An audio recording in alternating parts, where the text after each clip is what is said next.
خدای دې پاره لږ شماته خپلولی زه به مړې خواتین و خواتین کولی نشم ای رقیبه که پوهېږې نو سړی شه ویې که خیال لږ رنګینه شه پیدا که جوړونکي نهار د امت چې نن تو رقیبان پړکوي جوړ مې د مزار د خوازونه خطیره باغ کې دې نو ته بس شو مړه وه رقیبه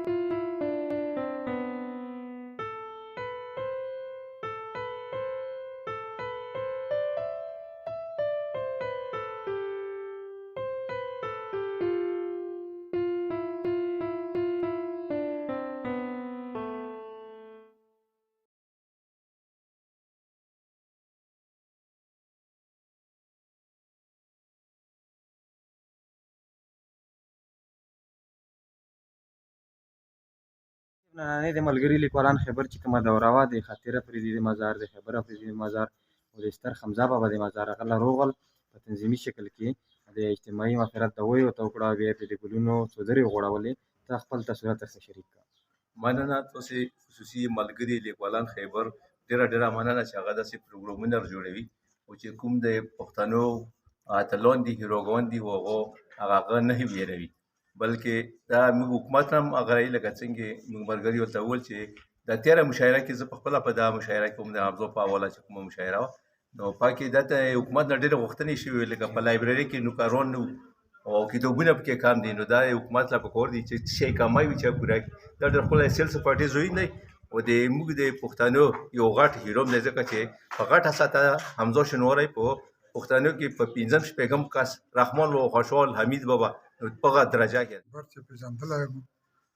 دا نو د خاطر د حمزه بابا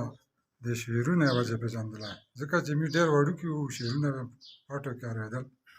دغو شعرونو سندرې کیسې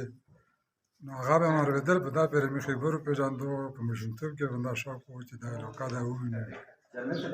بل چې کوم د ملګري لیکوالونو دا ښه سر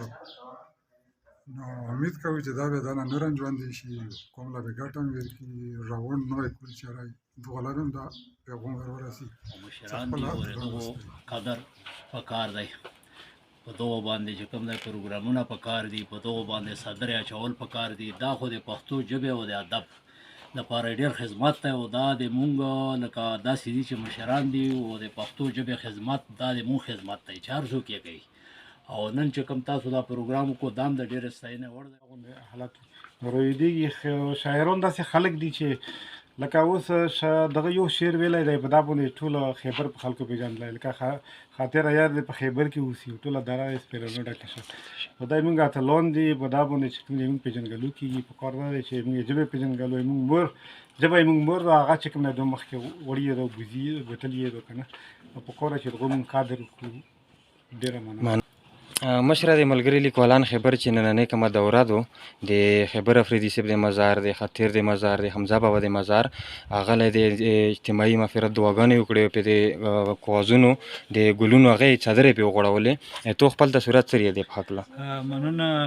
جوهر صاحب لکه څنګه تاسو له معلومه ده چې ملګري لیکوالان زه له خبر دا د نېشنل ګوند یو شاخ دی او یو تنظیم دی ادبي تنظیم دی او دا د دغه مقصد دپاره جوړ شوی دی چې مونږ به د کوم د مونږ مشران دي دغو کلیزې به لمانځو تلینونه او مشاعرې به کوو مخکتنې به کوو سټډي سرکلې به کوو همدغه شانتې به چې کوم د کوم داسې شاعران دي چې هغو وس نه رسېږي هغو له به کتابونه چاپ کوو هلې ځلې به ورته کوو انشاءالله وخت په وخت به مشاعرې کوو همدغه شانتې یو پروګرام دا هم دی چې مونږ د خپل ژوندي چې کوم دي چې دا په ژوند ونځوو هغو په درناوي کې مشاعرې را جوړې کړو بیا چې کوم وفات شوي دي هغه دا کوشش وکړو چې هغو دا کم مزارونه دي دا دغو جوړولو لپاره یو پلان داسې په ذهن کې ونیسو چې په روان وخت کې لکه اوس دا قبر دی مات شوی ګوډ شوی دی ضعیف شوی دی نو موږ د خپلو مشرانو سره به دا خبره کوو چې انشاءالله په روان وخت کې لکه دا مزارونه دي دلته خبر کې خو ډېر زیات شاعران پروته دي لکه خبر افریدی دی هغه په مزار کار وشي څه نه څه جوړ شي. ساحل افریدی دی هغه خو موږ نه پاتې شو پر تېر شولو لږ سړله و هغو مزار شولو همداشانتې لړزاده نظیر صاحب شولو حمزه بابا شو دغو مزارونو باندې موږ کار وکړو وخت په وخت د حکومت نه غوښتنې وکړو چې د دغو مزارونه لږ جوړ کړي دا د موږ د ټولو پښتنو اتلان دي